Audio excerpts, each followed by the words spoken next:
Mejor Hablemos.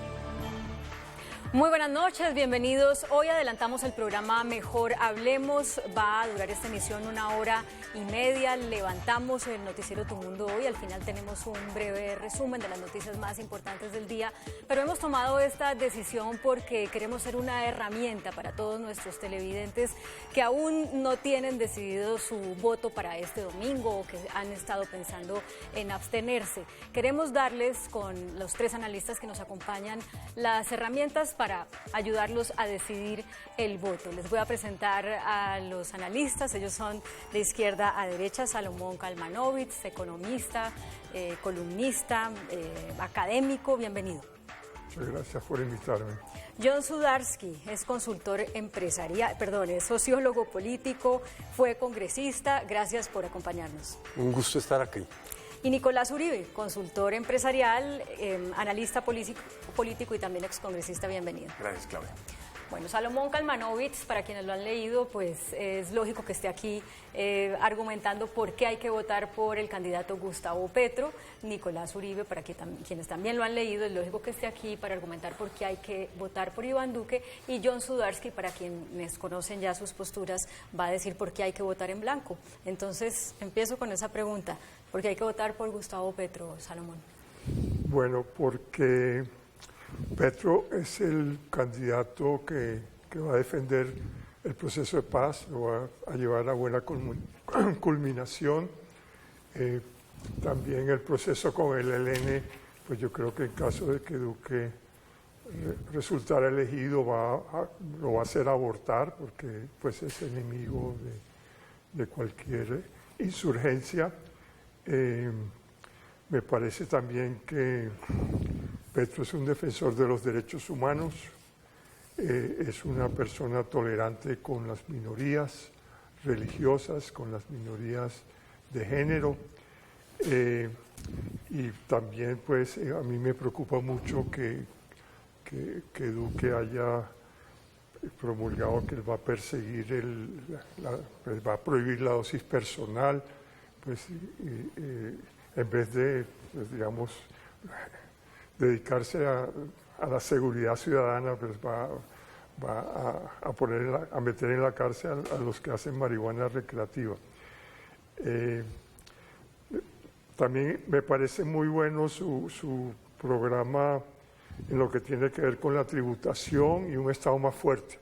El Estado colombiano es raquítico, no solamente porque la tributación es muy baja con relación al producto, a la riqueza total, sino también porque está cruzado por la reducción, por la corrupción lo que se ha venido a llamar la mermelada, que verdaderamente el poco Estado que hay entonces está mal manejado, mal administrado y desgreñado, y no hace lo que tiene que hacer. Entonces necesita una tributación fuerte y un mandatario que esté verdaderamente contra la corrupción. En el caso de Duque, pues hemos visto todos los varones electorales, los que manejan las clientelas, están detrás de él, es el último refugio que han tenido. Entonces es otro tema fundamental, el de la lucha contra la corrupción, que yo no lo veo en Duque y menos en su mentor Álvaro Uribe Vélez. Y el último tema que me parece también que vale la pena resaltar es que pues, no estaría aliado con Trump, y un gobierno de Duque sería aliado de Trump, y Trump me parece una calamidad internacional, un peligro para la paz mundial, una persona sumamente irresponsable en términos económicos, todavía más en términos políticos. Me parece que sería un mal aliado de un país como Colombia, al cual pues lo va a usar también. Bueno, primera argumentación. Nicolás Uribe, ¿por qué hay que votar por Iván Duque? No, Claudia, yo me voy a gastar el tiempo diciendo por qué sí hay que votar por Iván, no porque no hay que votar por el candidato contrario. Iván Duque yo creo que representa una generación distinta para Colombia. Yo creo que Iván Duque llegará al poder el próximo lunes como presidente electo y a la presidencia de la República en agosto, como un candidato que es capaz de volver a unirnos a los colombianos y dejar atrás esas rencillas y esas etiquetas que creo que toca enterrar definitivamente. Hay gente que cree que nos tenemos que morir aquí entre los del sí y el no, los de la guerra y los del odio, los santistas y los uribistas, los petristas y los no petristas. Y yo creo que Iván ha dado ejemplo en eso. Uno le revisa hoy si quieren y pueden hacer el ejercicio. Revísenle su cuenta de Twitter, su Facebook y no van a encontrar ni una sola afrenta contra ningún candidato. Pero además ha sido respetuoso de los procesos que cada uno de los candidatos ha tenido para llegar a esta campaña. Es una campaña que se ha basado en las propuestas y no en los insultos y no en la construcción de diferencias alrededor de las calumnias que han pululado dentro de las diferentes opciones políticas que llegaron a esta campaña presidencial. Desde esa perspectiva, Duque yo creo que puede construir las bases para un acuerdo nacional que nos permita al menos llegar a un 80%, por ejemplo, de acuerdo alrededor de lo que toca modificar del proceso de paz.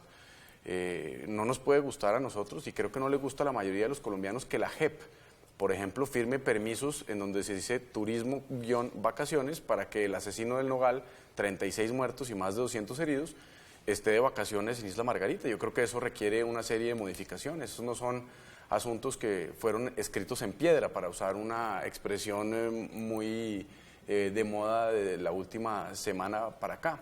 Yo creo que Iván Duque es capaz de ordenar el país y ordenarlo sin tener que juntarse y aprovechar el esquema perverso de corromper a los poderes públicos que lo acompañan en ese proceso. Las alianzas de segunda vuelta llegaron detrás de la gente que ya había votado por Duque. Aquí nosotros no hemos visto un candidato yendo a rogarle a ningún partido político por el apoyo. La base conservadora ya estaba con Iván Duque, la base liberal ya estaba con Iván Duque, y lo que llegaron detrás fueron una serie de políticos que creen que están aportándole a la campaña, pero en eso yo coincido con Salomón, seguramente le están restando, porque Iván Duque ya tenía ese tipo de votación. Luego es una oportunidad para hacer las reformas que requiere Colombia, para hacer las modificaciones que requiere el acuerdo de paz, para hacer una reforma tributaria que creo que es de los contenidos más interesantes del programa de Iván Duque, un programa de desarrollo empresarial extraordinario que si uno lo lee en detalle dedica una cantidad de puntos de la mayor relevancia dentro de su plan de gobierno, una cosa que debería estimular y sobre todo entusiasmar a un grupo de jóvenes empresarios colombianos que están buscando la forma no de emplearse, sino construir sus propias fuentes de trabajo y demás. Entonces, pues yo creo que Iván Duque va a ser el presidente que sea capaz de enterrar las peleas del pasado, que si los expresidentes quieren seguir peleando, sí, Claudia, que sigan peleando, pero el país no puede derivar su historia alrededor de las peleas del pasado. El proceso de paz es un hecho real, puntual, de hace 2 años, y tenemos que pensar cómo construimos alrededor de eso y cómo construimos con esa historia común que compartimos. Yo creo que ese es el punto central de Iván Duque, es la persona que va a ser capaz de unir a los colombianos alrededor de los temas que necesitamos para sacarlo adelante. Gracias. John Sudarsky, ¿por qué hay que votar en blanco? Hay que votar en blanco porque ninguno de los dos candidatos que representan extremos en la gama ideológica le satisfacen a una gran cantidad de colombianos. La votación en blanco permite ayudar a conformar una fuerza política que inclusive tiene ya una caudal de 6 o 7 congresistas que entrarían en la próxima legislatura, y no nos gustan cada uno de ellos por diferentes razones. La razón que no nos gusta, nosotros venimos construyendo una alternativa de centro, una alternativa balanceada, tomando en consideración las realidades fiscales, qué se puede hacer y qué no se puede hacer, y dentro de eso vamos ajustando de tal manera que el paquete completo que nosotros buscamos se pudiera implementar. Y en ese sentido, parte de la razón que no nos gustan los demás candidatos, en el caso de Iván Duque, tiene mucho que ver con la coalición que se está formando. Esa coalición ya se está formando y ya está actuando en el Congreso, por ejemplo, con la aprobación anoche del tema de cómo se elige el Contralor, volviendo a los mismos vicios y todas las batallas que se dieron para llegar allá. Entonces, nosotros creemos que, de alguna manera, la candidatura de Duque y de Uribe, que es en el fondo, porque como Duque no tiene experiencia, pues entonces miramos a quien sí tiene experiencia, que es el presidente Uribe, y la experiencia que vemos no nos gusta de ninguna manera. Entonces, digamos, ese candidato queda ahí a un extremo. Y el otro extremo es el de Gustavo Petro, que tiene muchas ideas muy interesantes, que podría luchar contra la corrupción, pero el problema de él es que es totalmente impredecible en términos de qué es lo que propone y sus, digamos, sus giros programáticos continuamente. Es decir, pasamos de ser un candidato que amenazaba con una reforma constitucional para hacerla a la medida como había hecho Chávez, para hacer una Dalí del capitalismo, y eso digamos que es una voltereta extraña. Pasamos de, en fin, una cantidad de temas que yo creo que exploraremos más puntualmente acá, pero que básicamente lo que nos genera es una gran incertidumbre, no sabemos a qué le estamos apostando, y esa posibilidad de haber creado un frente contra la corrupción y el clientelismo se viene atravesando con la personalidad, con el estilo de liderazgo de Gustavo Petro. Entonces, eso es básicamente la posibilidad de decir una cantidad de gente, no queremos ni uno ni lo otro, ninguno de los dos nos satisface, es votando en blanco, que no va a tener efectos, digamos, en el resultado final, pero sí en la conformación de una nueva fuerza política que nos aglutine a todos los que no estamos en los extremos. Bueno, le quiero pedir que hagamos un paréntesis en lo de la nueva fuerza política que representaría el voto en blanco para que lo desarrollemos en un momento. Pero ahorita, para darle alguna metodología a esta conversación, me gustaría que tanto Salomón como Nicolás y John se interpelaran con respecto a lo que cada uno acaba de decir, y voy en el mismo orden. Nicolás ha planteado una serie de cosas por las cuales no hay que votar por Petro sino por Duque, y John ha dicho claramente por qué no hay que votar por Petro. ¿Usted qué le responde a ellos dos? Bueno, creo que él pues, está pintando a Duque por fuera de esta coalición de extrema derecha que incluye a Ordóñez, que incluye a esta chica... ¿A Vivian Morales? A Vivian Morales y a otras fuerzas que son verdaderamente tenebrosas, son supervivencias del siglo XIX, de la Constitución de 1886, aquí atravesados contra el progreso del país. Uno de los temas que más impactan sobre la propuesta de Duque es que va a reducir impuestos. Y eso, digamos, ha sido muy mal recibido por las agencias calificadoras de riesgo en Colombia. ¿Por qué? Porque el déficit fiscal estructural que tiene hoy el país es 3,5% del PIB. Se vienen varias reducciones de impuestos ya, pues, digamos, aprobadas por una reforma de 2016, y él va todavía a reducir más los impuestos. Y entonces Moody le da una perspectiva negativa a la economía colombiana porque va a haber un problema fiscal de enormes repercusiones.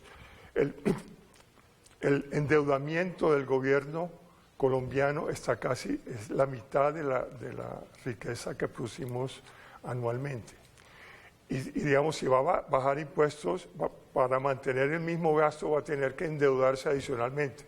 Y por eso tiene muy nerviosos a los calificadores de riesgo que va a enfrentar el país. Entonces, me parecen unas propuestas muy irresponsables. Ojalá, si queda presidente, las abandone completamente. Con respecto a John y a la posición pues me parece respetable moralmente, pues, yo también he sentido esa inclinación porque no me convence del todo Petro. Tengo varias desavenencias con él, sobre todo el tipo de personalidad que representa, el liderazgo, etcétera. Sin embargo, me parece que Petro es la única tabla de salvación que queda disponible frente a un avance de la extrema derecha. ¿Y por qué me parece tan preocupante? No es que sea joven o bueno, sino que lo que hay detrás es una bancada mayoritaria, o sea que tiene el Congreso a su disposición para hacer unos cambios muy profundos. anunció que va a reformar la justicia, aunque ya se echó para atrás porque vio que era muy arriesgado, iba a acabar con la Corte Suprema de Justicia. Entonces es una coalición muy peligrosa porque tiene todo el poder en sus manos. Pues yo creo que Petro es débil en el sentido de que tendría una tremenda oposición del legislativo. No tiene ninguna propuesta de modificar la justicia a su favor. Y bueno, pues el último dique de contención de una persona que se propase en sus funciones es un golpe militar. Y yo creo que esa sería digamos, la última trinchera que tendría el régimen político colombiano contra Petro, que si se extralimita le dan el golpe militar, pero a Duque y a Álvaro Uribe no le va a dar ningún golpe porque pues tiene muy buen apoyo dentro del ejército y las Fuerzas Armadas. Entonces veo ahí, digamos, la única opción de un candidato que no me gusta del todo, pero es que no va a tener suficiente fuerza para hacer pendejadas.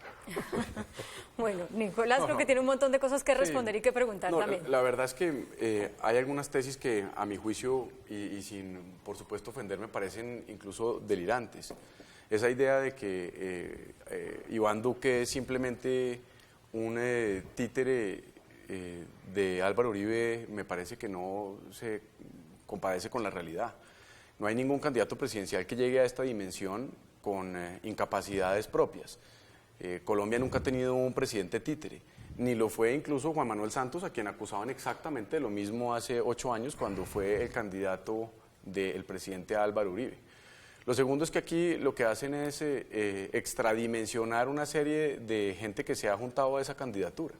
Entonces, para unos sectores de izquierda radical, Vivian Morales y Alejandro Ordóñez serán los dueños de la agenda política de Iván Duque, cuando eso pues queda representado básicamente en una serie de votos, y hablemoslo con claridad. Alejandro Ordóñez tiene los mismos votos que sacó Humberto de la Calle y Vivian Morales no supera los 50.000 votos. Luego, la posibilidad de que eso sea relevante en una agenda política pues es escasa. Y segundo, pues comparando aquí los escenarios, pues en la coalición que ha logrado construir Iván Duque, por supuesto que hay gente con la que uno no quisiera estar, pero esa coalición era la que reclamaba Gustavo Petro el día de la primera vuelta para que se le adhiriera. Fue la coalición que apoyó los acuerdos de paz que ahora quieren defender. Y esa coalición ahora entonces, como no comparte sus ideas, se comporta, o más bien debe de ser descrita como una coalición corrupta a la que no hay que tener en el equipo de trabajo. Nosotros creemos, y yo creo que Iván Duque va a hacer un quiebre absoluto y va a construir una muralla china ante los poderes públicos. Yo no veo que Iván Duque vaya a repartir mermelada, ni a usar corbatas, ni a buscar cupos indicativos. Yo creo que aquí la posibilidad real que tiene Iván es la de precisamente construir esa nueva manera de hacer política, que por supuesto, como ganó la primera vuelta y la ganó con un porcentaje importante de votación, hubo gente que decidió aliársela, en donde ni siquiera Iván ha tenido ni foto, ni reunión, ni compromisos burocráticos con ellos. Luego yo creo que aquí hay una gran oportunidad, que es una oportunidad incluso de convertir al corrupto en parte de la transformación de lo que necesita Colombia. Pero los partidos que se adhirieron a Iván Duque no los eligió el Centro Democrático, los eligió la coalición de gobierno que apoyó los acuerdos de paz que estaban en el santismo. Luego, aquí yo creo que hay que bajarnos de una u otra manera de ese pedestal moral en donde unos califican a los que no están con él de corruptos, mientras que no hay nada bueno si no está conmigo y está todo lo peor en el sentido contrario. Y yo creo que aquí lo que tenemos es que ver cómo construimos con lo que tenemos un futuro distinto. Y hay un eje fundamental para hacerlo, y es el Congreso requiere para unas reformas estructurales que necesita el país, como la reforma a la justicia. A mí me extraña que Salomón diga que una reforma a la justicia es un peligro para la democracia. Que levante la mano el primer televidente que considere que la justicia funciona bien. Es decir, ¿o qué es lo que funciona bien de la justicia? Porque no lo hemos visto. ¿Los acuerdos del cartel de la toga o la impunidad en los delitos menores? Porque si eso es lo que no se puede reformar porque se convierte en una amenaza a la institucionalidad, pues creo que estamos teniendo percepciones diferentísimas o casi que interpretaciones diversas de la realidad en la que convivimos. Luego, yo sí creo que aquí hay temas para reformar, temas que son importantes, temas para los que se requiere una coalición mayoritaria en el Congreso, pero en donde se pueda construir una coalición sobre la base de reglas claras, no burocráticas. Marta Lucía Ramírez también es una garantía desde esa perspectiva y creo que Iván Duque va a ser el primer presidente que no va a hacer uso de esa relación difícil, esa relación de contubernio con el Congreso de la República. Se queda un tema para que hablemos ahora que también dijo Salomón, que es el de que encuentra no responsables las propuestas en materia tributaria, sí. Pero eso dejémoslo para un lado para continuar con la conversación. Antes de ir con John, ¿alguna interpelación a lo que acaba de decir Nicolás? Salomón. Pues nuevamente, cuando tú tienes pues uno de los el arquitecto fundamental de la coalición tiene una larga historia de abuso de poder, ¿por qué va a ser distinto hacia futuro? Pues Santos se le escapó porque Santos pues, es dueño de esta casa editorial, es uno de los dueños del país, pero Duque no, Duque lo hizo, lo fabricó Álvaro Uribe. Entonces, y además va a ser presidente del Senado. No, señor. Y cualquier cosa que haga Duque se le salga de la mano, lo estrangula. Le hace una oposición feroz, como debilitó a Santos. Santos casi no acaba su periodo. Claudia, es que... Entonces no me parece que si ese comportamiento de pronto se vuelve novedoso, que es una nueva forma de hacer política con los viejos políticos, pues nueva vieja política, yo creo que es la vieja política de siempre.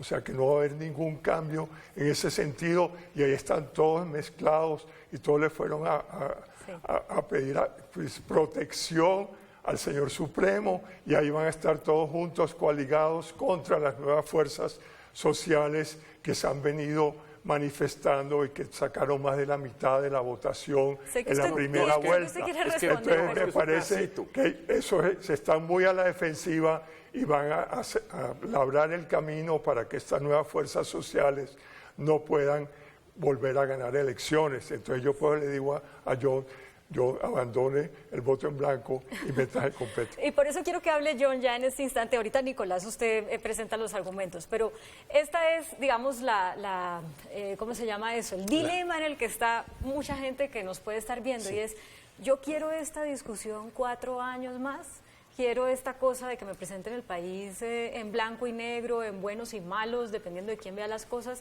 y entonces el voto en blanco es... el centro que no tenemos, fortalezcámoslo en estos 4 años a ver si volvemos a hacer opción de gobierno para las próximas elecciones, si yo entiendo bien. Sí, digamos, el primer argumento es ¿por qué ninguno de los dos? Yo comparto las objeciones de cada uno con el otro. Del otro. Absolutamente, es decir, eso es clarísimo, digamos, ya lo dijimos al comienzo y ustedes lo acaban de confirmar y los riesgos son enormes. Y cualquiera de los riesgos que se cristalice puede significar, digamos, una hecatombe para la democracia o una hecatombe para la economía. No simplemente que haya un pequeño problema de ajuste, sino que haya un problema de que se desbarate el andamio de la economía. Y en la política, pues lo mismo, digamos, ese tema de intentar cambiar la política por el ejemplo personal, no, esto está en el sistema. Pero la pregunta es, ¿qué hacemos para encontrar una fórmula distinta? Y precisamente esa es la opción del voto en blanco. Ha sido muy notorio, digamos, la abundancia de personajes que han venido a sumarse a esa posición. Está Humberto de la Calle, está Sergio Fajardo, en fin, digamos... Antanas Mockus. Antanas Mockus, que pues ya se perdió. Y entonces, lo que usted dice, bueno, y además porque la solución de los problemas no es en esta polaridad, sino en resolver los problemas y encontrar las fórmulas que funcionan, que seguramente requieren un balance de ambas posiciones y encontrar una solución que resuelva los problemas, no una solución que polarice o que antagonice de tal manera que usted al final termine haciendo una solución que solo beneficia a unos pocos. Pero mire, de ambas campañas, Andy, o gente que es afín a ambas campañas, ha dicho que el que vota en blanco le está haciendo el juego al candidato contrario, ¿no? Entonces, el mismo Gustavo Petro dijo en una entrevista en El Tiempo, votar en blanco es favorecer a Duque. Y en el mismo sentido se han pronunciado los seguidores de Petro. ¿Ustedes no temen ser...? Yo no hago esa... ¿Usted no? No. Bueno, ya nos explica. Pero ¿ustedes no temen un cierto sentido de realidad en esa posición de centro en que van a estar como 4 años como paralizados porque ni tienen presidente ni tienen oposición? No, todo lo contrario. En el estatuto de oposición se habla de 3 posiciones distintas. Una es con el gobierno, la oposición y otra que llaman independientes. Esa independencia y esa autonomía es la que se va a construir. Hay liderazgos políticos, eso obviamente debe terminar en un movimiento político, no sé en qué forma, o en una convergencia hacia ese centro de otras fuerzas, pero y obviamente lo que nos dan es palo y además nos quieren responsabilizar, es decir, si yo pierdo es culpa de los que votaron en blanco.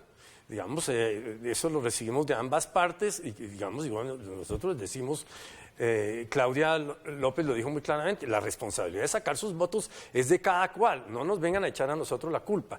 Ahora, que es un vacío, que uno no se siente tan cómodo como poder estar creyendo verdaderamente, pues ese es el ejercicio que la democracia colombiana requiere, no llegar y decir, yo soy petrista o yo soy duquista o uribista o lo que sea, y con eso es suficiente y todo lo demás no existe. No, señor, todo lo demás sí existe y los problemas existen. Y los problemas hay, cada ala de esta polarización tiende a excluir unos problemas como importantes o a darles una solución, digamos, como por ejemplo de que el problema del embarazo adolescente era falta de tiempo de trabajo o digamos, cosas de ese estilo que minimizan el problema y simplemente lo que indica es que usted a ese problema no le va a poner atención.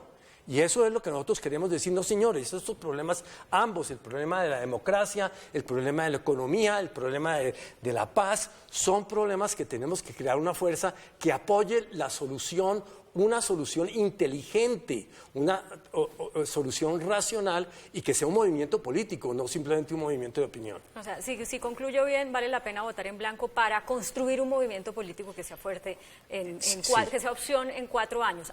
Como darse la pela de que en estos 4 años yo no tengo ni presidente ni oposición, pero vale la pena porque en 4 años lo voy a tener. No ideologizada en los extremos. Sí. El centro tiende a ser un centro que es muy sensible en lo social, pero muy conservador en lo fiscal.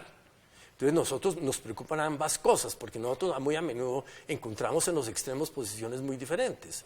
Sí. Una en la derecha que dice el mercado lo resuelve todo, otra en la izquierda que dice el Estado lo resuelve todo, y nosotros decimos no, esto ni el Estado, una combinación de los dos, ¿quién lo hace mejor? Y ahí ir encontrando una fórmula donde mucha gente encuentre que razonablemente se siente cómodo ahí. Nicolás. No, yo un par de temas. Lo primero es que para recordarle a Salomón, el candidato no es Uribe. Uribe ya fue presidente y hace 8 años. El candidato es Iván Duque.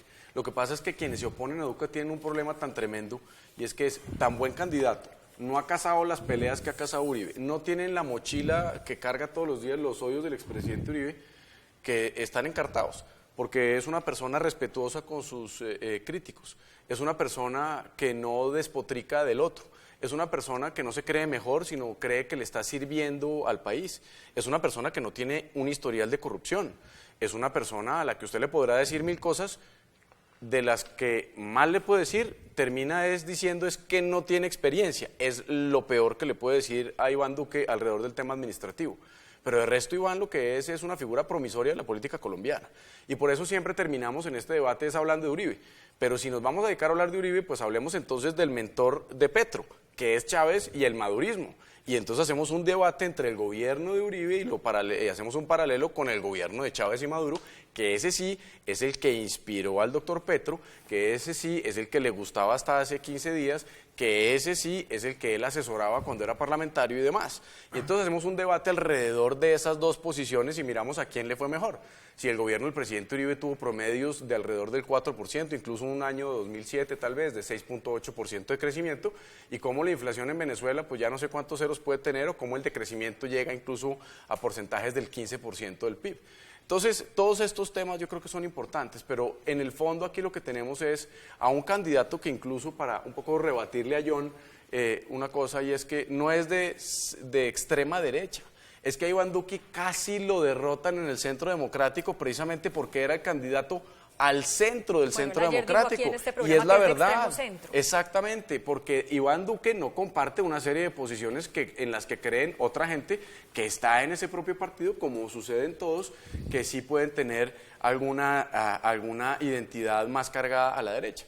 Luego, yo lo que veo es que Iván Duque es un candidato que, por supuesto, llegó en un momento político interesante para el país, configuró una senaduría extraordinaria, presentó proyectos de ley, sacó normas importantes a pesar de que era de la bancada de oposición, ha construido una coalición que era impensable. ¿O acaso nosotros pensábamos hace 2 meses que era posible tener al uribismo, al Partido Conservador, al Partido Liberal en una coalición de gobierno?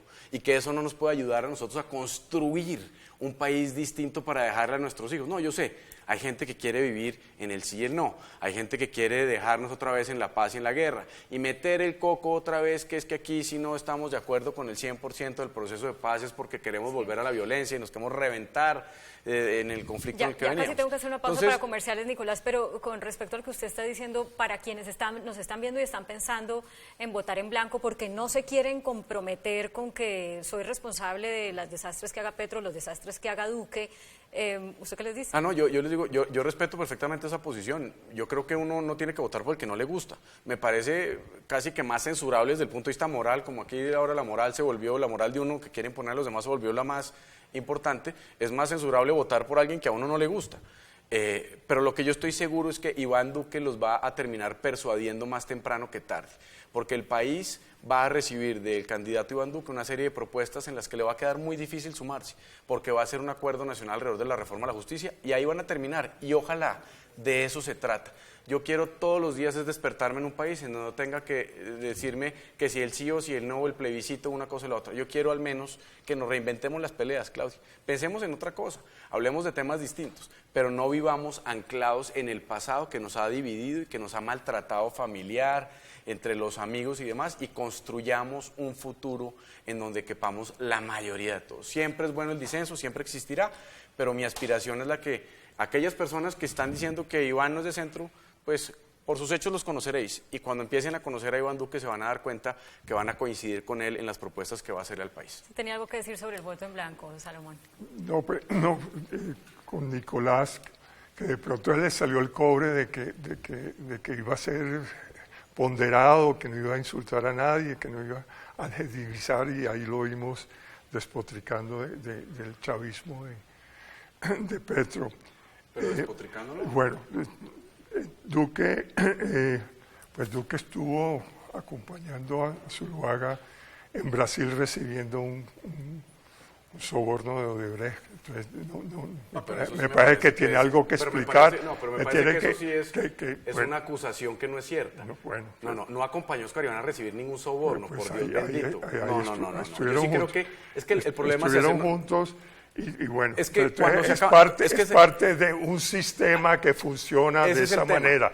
O sea, como los no contratistas financian las campañas y los elegidos contratan a esos financiadores de campaña. Es que eso es lo mismo. No me siento yo no creo que eso haya cambiado. Y bueno, también dijiste que no atacaba a nadie, no sé qué, y después... Y cumpliste totalmente esa primera parte de proyectar a Duque como si no fuera extrema derecha. Yo te acepto que empezó muy moderado, y en la medida en que lo presionaban desde el Centro Democrático, cogió cada vez con posiciones más extremas, más derechistas, contra la paz, contra los derechos humanos, contra la dosis mínima, etcétera. ¿Pero qué contra la paz, Claudia, por ejemplo? Es que a mí me sorprende Pues eso. lo acabas de decir, que contra la paz. que la JEP, ¿Le parece que a vas a usted, reformar Salomón? la JEP, que Yo vas a le reformar los pregunto, acuerdos. ¿Le parece muy bueno? Es que No no va, lo digo yo. no va a negociar, él va a Le voy a- cambiar le los voy a- acuerdos. Le voy a hacer una pregunta. Va a Usted cambiar debería los leerse- acuerdos, no los va a negociar. O sea, eso es clave. Usted debería leerse el informe de las Naciones Unidas de hace 2 meses. De las zonas veredales hay 4 que todavía ni siquiera tienen agua y luz y ya se van a acabar. No hay información del 50% de los desmovilizados. Solamente un proyecto productivo con financiación estatal. No lo está diciendo el Centro Democrático, lo dicen las Naciones Unidas. Luego al acuerdo de paz hay que hacerle cosas. Ya vamos, después de comerciales vamos a hablar de esas propuestas, como por ejemplo modificar el acuerdo de paz, si hay que modificarlo o no, ya sea para cambiarlo o para hacerlo, para facilitar su implementación. Pero yo quiero irme a comerciales, Salomón, con el comentario que usted iba a hacer acerca del voto en blanco, porque cuando yo estaba planteando el tema, usted dijo, no soy de los que creen, si lo entendí bien, que quienes voten en blanco favorecen a Petro. ¿Eso fue lo que usted quiso decir? No. Pues, Favorecen a Duque, perdón.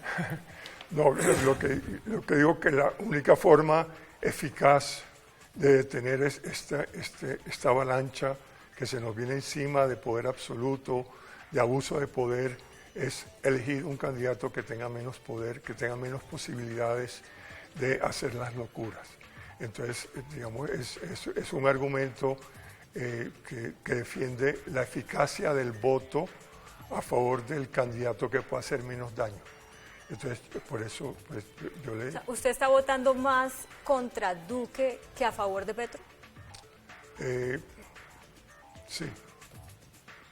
Sí, me asusta más la coalición que está detrás de Duque, que lo que está detrás de Petro es mucho más transparente, pues tiene un historial mucho más anticorrupción, defensa de derechos humanos, defensa de la paz, que el extrema derecha. Con su comentario me voy a comerciales, John. Sí, no, el problema un poquito es que la situación del país es que tiene que escoger entre, digamos, este problema, de la gente que rodea a Duque y a Uribe y la gente y la forma de comportarse y la forma que hizo la alcaldía en Bogotá de Petro, los saltos mortales programáticos que hace una promesa, después dice, digamos en el tema de educación, dice que va a crear educación pública para todos, hace las sumas, después encuentra que efectivamente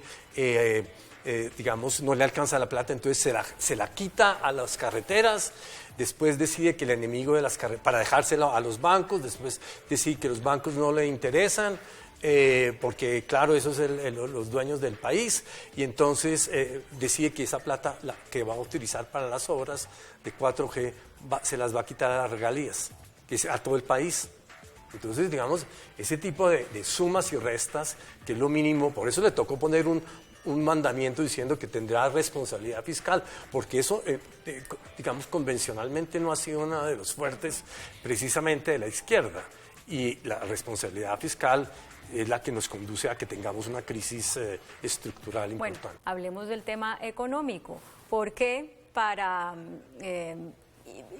los duquistas las propuestas petristas son una amenaza para la economía y viceversa. Nicolás. No, yo creo que ha quedado claro que la identidad económica de Gustavo Petro es una identidad que establece grandes preocupaciones para todos. Es primero confusa, segundo llena de eufemismos y en tercer lugar lo que dice, que lo dice muy bien, pues suena muy mal. Y es, por ejemplo, la idea de que en Colombia se tiene que expropiar la tierra, por ejemplo, para dársela a los campesinos. Claro que si uno habla con él dice que él no ha mencionado la palabra expropiación. Claro, no. Entonces ahí vamos, claro, entonces yo no voy a expropiar, se lo voy a pedir, no es expropiar. Que pues en la práctica son casi que calcadas las palabras de Hugo Chávez cuando empezó con esa avalancha expropiadora en tal vez su primer gobierno. Pero en general lo que uno ve es una gran preocupación, y una gran preocupación porque la propuesta económica de Petro está asociada al papel del Estado por una parte, segundo al odio al sector privado que es el que genera riqueza, y en tercer lugar a la idea de que los recursos públicos son infinitos e ilimitados, una idea de abundancia que pues yo nunca había visto en ningún otro escenario. Entonces, él, por ejemplo, dice que los 13 billones de pesos de impuestos de las pensiones los va a usar para educación. Y como decía John hace un rato, después dice que los va a usar para carreteras y después dice que es que también con esa misma plata es que va a pagar la pensión a los que no la tienen. Y la verdad es que Colombia tiene una dificultad grande y con esto empato una y otra cosa. Colombia tiene una dificultad grande y es que lamentablemente el sector empresarial está asfixiado. Yo soy un emprendedor, yo tengo una empresa que fundé hace 8 años, produzco 8 y 9 o 10 o 11 y 12 empleos de acuerdo a la época en la que estemos. Y todos los meses veo la dificultad para pagar los impuestos, cada 3 meses o cada 4 meses la renta, el IVA, es una dificultad grande, las primas, los costos para hacer empresa. Mi señora tiene, por ejemplo, una tienda de comida mexicana en donde llega un día el INVIMA y le dice que tiene que abrir un hueco en la pared y al otro día le llega a la Secretaría de Salud a decirle que tiene que taparlo. Y la dificultad para construir empresa que genere empleo y que amplíe la base económica que nos permita a todos tener ingresos es difícil. Por eso la propuesta de Iván Duque está desencaminada a eso, a construir condiciones de seguridad jurídica, condiciones tributarias, para que seamos competitivos y aquí en Colombia podamos hacer lo que es natural y obvio, y es la única generadora de empleo en Colombia es el sector privado, no hay más. El Estado no crea empleo, el Estado crea es burócratas. En esa medida, si uno logra impulsar el crecimiento, facilitar la regulación y permitir que la gente invierta rápidamente, saque permisos, construya empresa, acceda a crédito, logre financiación, integre tecnologías, lo que vamos a tener es una oportunidad para crear riqueza y para generar empleo, que es lo que necesitamos. Y desde esa perspectiva, uno de los temas importantes es el tema tributario, en donde las empresas hoy están asfixiadas por el tema tributario. Y estamos en un entorno en donde el vecindario lo que hace es reducir las tasas de tributación. Luego yo sí creo que se puede hacer moderadamente y se puede hacer responsablemente, con una cosa, adelgazando el Estado y no creciéndolo, moderando el gasto y no expandiéndolo como locos pensando que a punta de subsidios vamos a construir el capital político que se requiere para las próximas elecciones. Salomón. Bueno, uno de los ejes importantes, y me parece que Petro ha defendido, es la actualización del catastro rural y del catastro en general, que le ha dado muy buenos recursos a las ciudades y digamos tú has visto mucho desarrollo en Bogotá, en Medellín, en Barranquilla, gracias a que hubo una reforma del catastro y se actualizaron los valores y el predial se volvió un impuesto muy importante para financiar el desarrollo. En el campo, el catastro está atrasado 30 años, la actualización y 50% a la cobertura, no existe cobertura. El Centro Democrático se opone al nuevo catastro, radicalmente. Y sin un catastro no tienes tú un mapa de la propiedad inmueble en el país. Y sin un mapa adecuado, preciso, de los límites, los derechos de propiedad no están garantizados.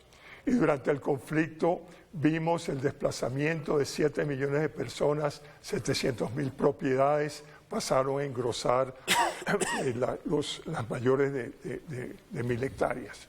Tuvimos un retroceso fenomenal gracias al conflicto, y las FARC tratando de luchar por el campesinado y como el conflicto la desfavoreció, lo que hizo fue acrecentar tremendamente la mala distribución de la tierra y del ingreso y el empobrecimiento de la población que hoy está por ahí en los semáforos pidiendo limosna. Disculpe, para tratar de precisar, lo que usted está diciendo es que ese recurso que ingresaría al actualizar el catastro rural es el que sustenta las propuestas en materia de política fiscal de Gustavo Petro, por lo cual además sumado a subirle impuesto a los empresarios y no a bajárselos, sería lo que sustentaría las propuestas económicas. No, pues en términos generales yo creo que él estaría de acuerdo en que hay que bajarle los impuestos a las empresas, pero aumentarse a las personas. Aquí solamente se recauda un punto del PIB de impuesto a las personas. Están exentos los dividendos. En los países de la OCDE, a la cual ya nos metimos, es el 8% del PIB lo que se paga en impuestos a la renta de las personas. y las empresas pagan mucho menos. Aquí no pagan, las empresas pagan demasiado y las personas no pagan nada. Entonces, digamos, eso lo entiende Petro y yo no lo he visto en Duque. No he visto esa propuesta en Duque para nada, al contrario, es como hacer el milagrito que hizo Trump en Estados Unidos de bajar los impuestos y va a disparar el endeudamiento, y pues eso a la larga pues fue una medida muy irresponsable. Entonces eso es lo que pregona que hay que imitar el vecindario. A mí no me parece que se va a imitar el vecindario, me parece que hay que hacer una reforma tributaria a fondo, un catastro actualizado que financie las necesidades de los municipios, de los 1.100 municipios del país, que no tienen nada, no tienen de dónde y están rodeados de haciendas muy ricas como el Ubérrimo, que tiene 10.500 hectáreas, tierra 1A dedicada a la ganadería. Ya le doy la palabra. Entonces, si se paga impuesto predial, pues no va a ser muy costoso mantener tanta tierra sin estar pagando impuestos. Sí, ya le doy la palabra, Nicolás, un segundo, pero yo quiero, John, que usted intervenga en este momento, porque cuando uno ya entra en materia de los temas y las soluciones que este país necesita, uno dice, yo puedo ser neutral, o sea, puedo no tomar una postura y decir, aunque no me gustan determinadas cosas de este candidato, en general me parece que lo que a mí más me importa, que es, por ejemplo, la estabilidad económica, este sí lo representa muy bien, o es el otro, y le apuesto a que haga eso bien, y desde mi postura le critico las cosas que no me gustan, en vez de quedarme 4 años diciendo, no, yo no voté en blanco, yo no asumo responsabilidad por nada, simplemente estoy esperando a que llegue uno que a mí sí me guste.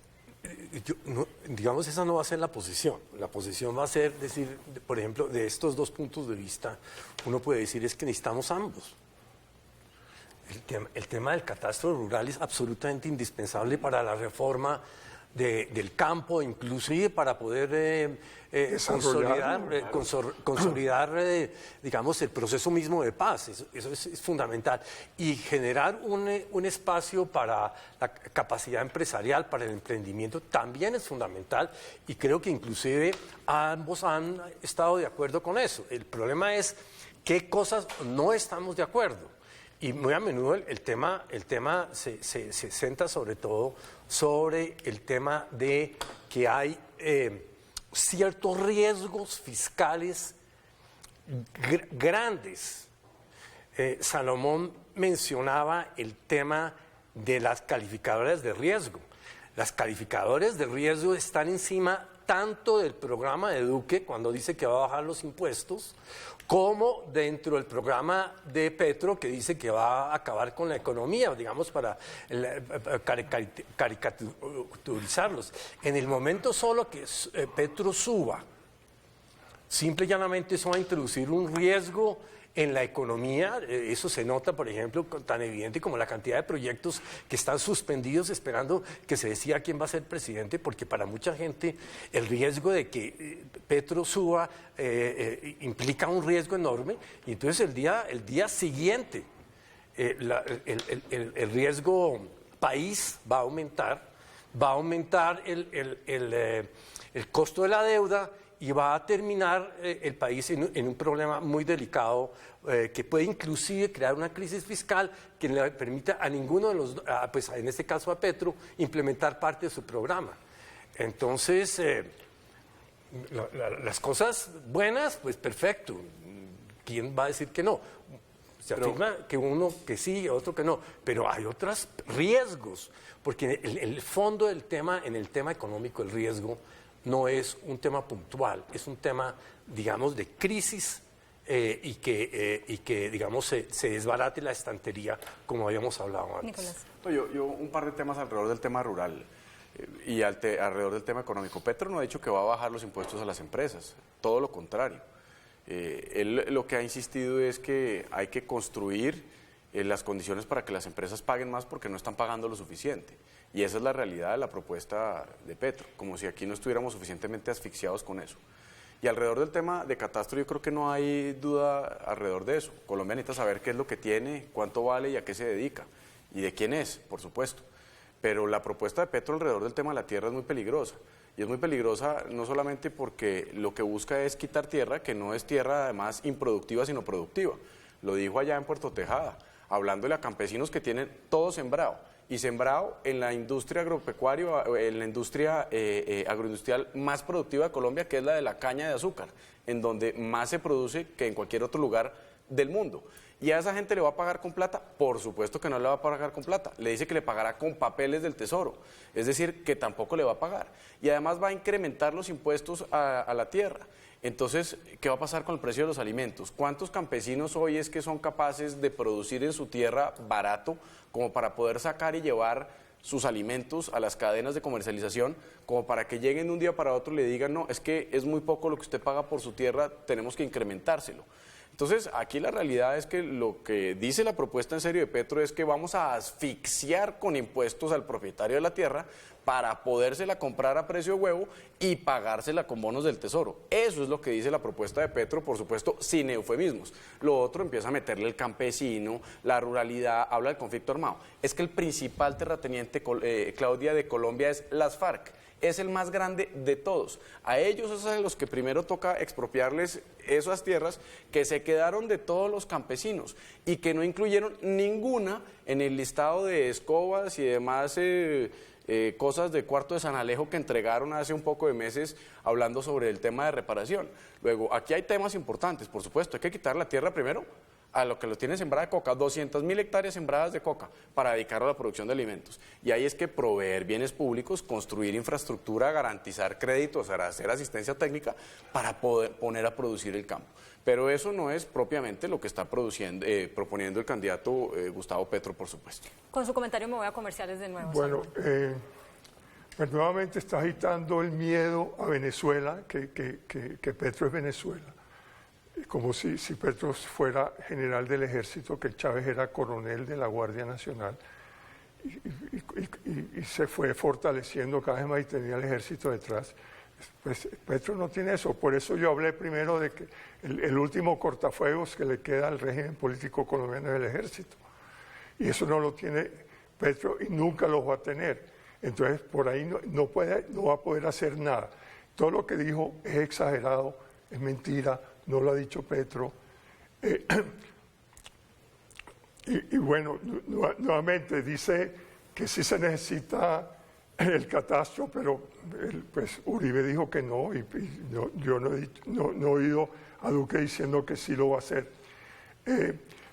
Incluso con catastro veraz bajaría el precio de la tierra, porque los terratenientes que tienen demasiada tierra les costaría mucho costo de oportunidad mantener esa tierra si le toca pagar impuestos. Entonces saldría mucha tierra al mercado, se abarataría y se abaratarían los alimentos y todas las materias primas.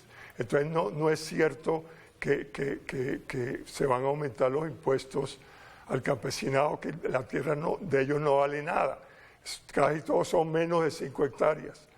Claro, no tienen que pagar impuesto predial, pero digamos los que tienen 10.500 hectáreas, yo una vez estuve averiguando en los datos fiscales de Montería y el ubérrimo, pues la parte de él, porque no está identificada, pagaba 0 de impuesto predial, 10.500 hectáreas, triple A, fertilidad llena de ganado, cero productividad. Bueno, de esto obviamente podemos... Entonces eso podría... Y por eso no quieren que haya catastro. Los derechos humanos en un eventual gobierno de Duque, en un eventual gobierno de Petro. Para quienes temen lo que pueda pasar en ambos escenarios, quiero que ese sea prácticamente nuestro último tema de discusión, pero que haga usted la introducción, John, que es el que está defendiendo aquí el voto en blanco, porque en materia de derechos humanos no hay que confiar en ninguna de las dos propuestas para los que buscan el blanco. En tema de derechos humanos, en el caso de Petro, yo creo que él ha estado en una posición de defensa importante de esto, pero siempre el problema con él es cómo va a gobernar y qué va a implementar. Entonces uno ahí dice, pero digamos, en ese caso, uno sí ve que Petro tiene un compromiso fuerte en ese sentido. Por el otro lado, ¿cuál es el historial de Iván Duque en el tema de los derechos humanos? Pues no sabemos. tenemos la menor idea. Lo que sí sabemos es que precisamente Uribe no fue la Dalí de los derechos humanos.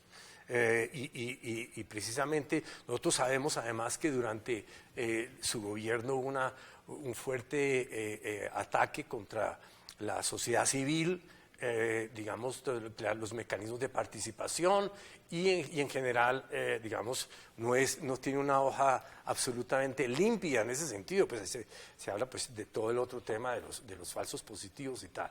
Entonces, en ese sentido, pues el balance es parecido, ¿no? Es en un sentido, en el sentido de Petro, pero, y además, con Uribe con Duque tenemos el problema de las malas compañías. Y las malas compañías son Alejandro Ordóñez concretamente, que se opuso a todo tipo de reformas, digamos, a hacer más tolerable contra los homosexuales, contra el aborto, contra toda una cantidad de temas dedicado a quemar libros, imagínense. Entonces, ahí uno es por las malas compañías que uno tiene temores. Sí. Claro que como no hay experiencia, no podemos saber, no podemos confirmar, y lo único que queremos es rezar porque nos vaya bien con Iván Duque en el tema de los derechos humanos. Bueno, ya Nicolás había respondido acerca acerca de Alejandro Ordóñez y esas compañías, entonces quisiera, porque ya nos queda poco tiempo, sí, que hablara específicamente de ese temor de la gente, porque vuelven los falsos positivos y el ejército volvería a desbordarse, ese tipo de temores que... Mire, yo creo que el gobierno del presidente Uribe, sí, eso sucedió evidentemente, y yo creo que eso es un lastre que lo va a perseguir durante toda su vida. Lo que no creo es que eso haya sido una política de Estado, sino que fue una situación que se presentó y que se presentó desafortunadamente, entre otras cosas, con el presidente Santos como ministro de Defensa, ¿no? Y a él, para votarle ese plebiscito que le votaron, no le hicieron ninguna consideración de esa naturaleza. Pero entonces a Iván Duque, con el que no tiene nada que decir alrededor de un récord transparente en la materia de derechos humanos, de garantía de libertades individuales y demás, entonces se meten con Uribe. Y cuando hablan de Petro, entonces no hablan de Petro, sino de la gente que está con Petro. Pero es que hay una cosa que no se nos puede olvidar. Petro estuvo y fue parte de un grupo terrorista que violaba derechos humanos. Precisamente él lo que se dedicaba era a eliminar al otro porque pensaba distinto. Ese es el récord que tiene Gustavo Petro alrededor de derechos humanos mientras hizo parte de ese grupo insurgente, y eso es una realidad a la que tenemos que atenernos, salvo que ese tema pues no se pueda discutir, que yo creo que pues en democracia no debería haber temas vedados. Luego, evidentemente, si vamos a hablar de compañías, hablemos también de otras, las de las FARC, por ejemplo, que también abiertamente han dicho que acompañarán a Gustavo Petro, sobre la base además de que no han dicho ni una sola verdad, no han reparado a una sola víctima, y ni siquiera quieren hacerlo, sino quieren es birlarse todos los instrumentos de verdad, justicia y reparación, porque ya llevan 2 años haciendo política, Claudia, 2 años haciendo política, y no han dicho ni la primera verdad, no han ayudado, por ejemplo, a encontrar a los 800 personas desaparecidas en la materia. ¿Y dónde están ellos? ¿En la campaña de Duque? No, por supuesto que no. Los mayores violadores de crímenes de lesa humanidad están, lamentablemente, no deberían estarlo haciendo sin haber pasado por la justicia, están en la campaña de Gustavo Petro. Luego, yo creo que... Sí, ¿está seguro? Absolutamente, no hay sino que ver las noticias y los trinos, por ejemplo, del señor Granda y las anotaciones de Timochenko en Caracol y las manifestaciones igual de Victoria Victoria Santillo. Igual que Sandino. el Partido Liberal y Duque, igualito. ¿En qué se parece el Partido Liberal y Duque a los crímenes de lesa humanidad? Adhesiones sin pedirlas. Usted lo que está diciendo es que entonces, la adhesión de las FARC pues no le debe hacer daño a Petro porque él no la pidió. Él no la pidió ni negoció con ellos nada. Y le pongo otro ejemplo, lleno de manifestaciones, llenas las manifestaciones de banderas del M-19. Es que Ordóñez probablemente quemaba libros, pero es que el M-19 quemó el Palacio de Justicia con los magistrados adentro. Entonces, este Bustamante está en el Centro Democrático es que yo ya los perdoné, por eso le estoy diciendo. Y los paramilitares también yo le estoy son diciendo, otros angelitos. No, yo lo que le estoy diciendo es que el récord es un récord completo, íntegro, o es que hay un tema vedado en la historia de Colombia que no podemos tratar en este programa. Está produciendo odio contra Venezuela, odio contra la FARC, para apoyar a Duque. Ustedes están diciendo que aquí hay un récord pavoroso de derechos humanos de Iván Duque. No hay ninguna referencia y no podemos tocar el pasado de un candidato presidencial. Identificándolo con Venezuela. Entonces me parece una táctica deplorable. que despierta el odio entre la población y que, digamos, me gusta mucho más la posición de... Salomón, pero quiero agregarle a eso, ya con usted termino el programa porque se nos acaba el tiempo, para que usted, digamos, argumente por qué no hay que temer en materia de derechos humanos si es Gustavo Petro el que llega a la presidencia. Una cosa que no tiene que ver con la violación a los derechos humanos de los tamaños que hemos conocido en Colombia, pero que sí molesta mucho a quienes promueven el orden y el cumplimiento riguroso de las normas y la ley. Por ejemplo, cosas tan simples como que en las manifestaciones vuelven nada, cuando son de izquierda vuelven nada a la Plaza de Bolívar y grafitis y encapuchados, y entonces no se le puede quitar la capucha porque ya eso es no permitirle la libre expresión a las personas. Con respecto a eso también hay mucha crítica porque Petro permitiría algo que para muchos es caos. ¿Usted qué dice?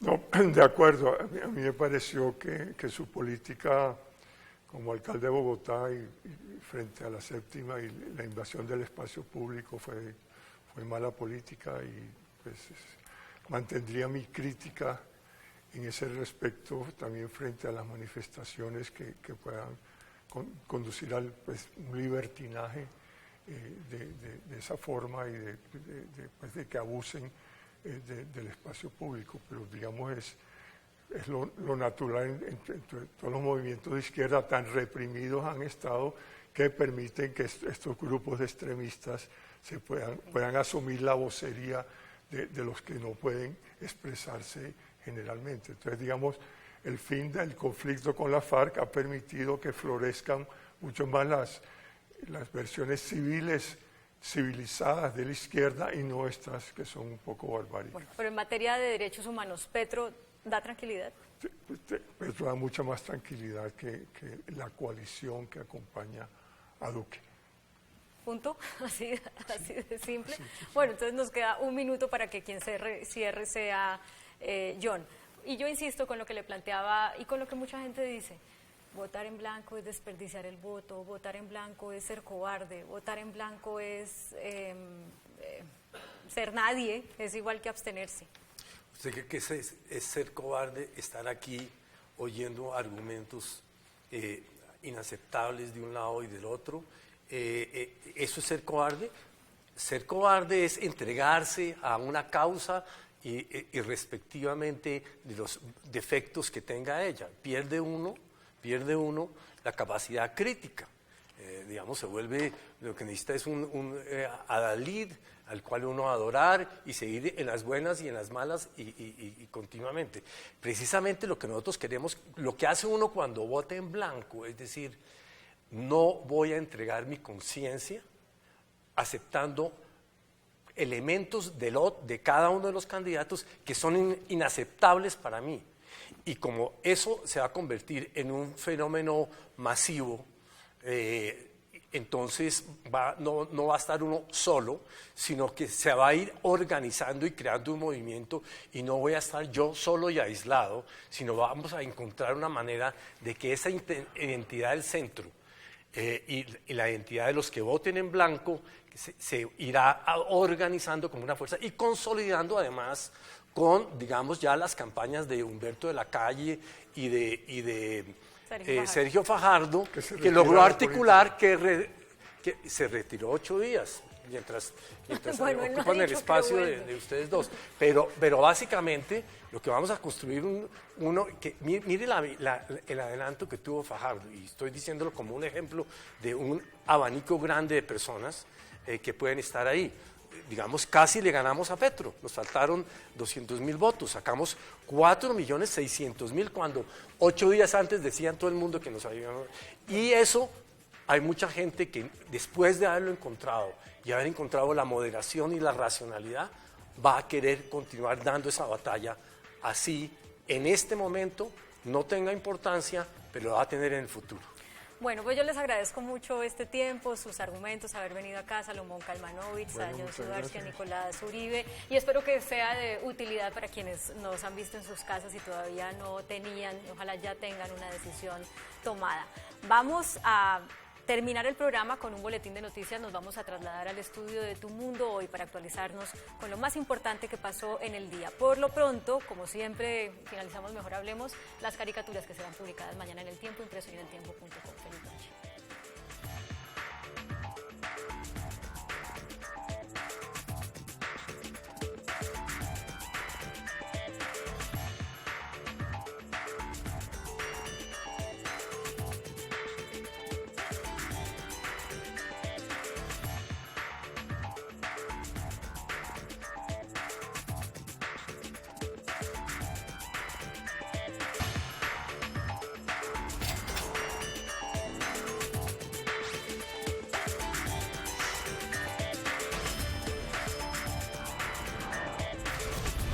Mejor Hablemos.